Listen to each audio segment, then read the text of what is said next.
আউযুবিল্লাহি মিনাশ শাইতানির রাজিম। বিসমিল্লাহির রহমানির রহিম। আজকের ভিডিওতে সম্মানিত যুবক ভাই ও বন্ধুরা, নামাজ ভঙ্গের যে ১৯টি কারণ আছে এই কারণগুলো সম্পর্কে বলবো। নামাজ ভঙ্গের ১৯টি কারণ: ১ নম্বর, নামাজের ভিতরে কথা বলা। ২ সালাম দেওয়া। ৬ বিপদে বা বেদনায় শব্দ করে ক্রন্দন করা।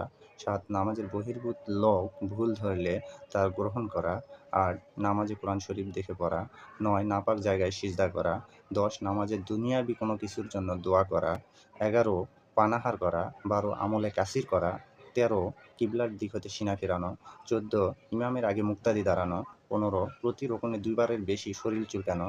১৬ নামাজে দাঁত বের করে হাসা। ১৭ ৩ তসবিহ পরিমাণ সময় সতর খুলে থাকা। ১৮ হাসির জবাব দেওয়া। ১৯ বাহিরের কথার উপর কোনো কিছু বলা। এই ছিল নামাজ ভঙ্গের ১৯টি কারণ। এই কারণগুলো অবশ্যই প্রত্যেক নামাজি ব্যক্তিকে জানা দরকার। ইনশাআল্লাহ আমরা দেখে, পড়ে অথবা শুনে জানার চেষ্টা করব।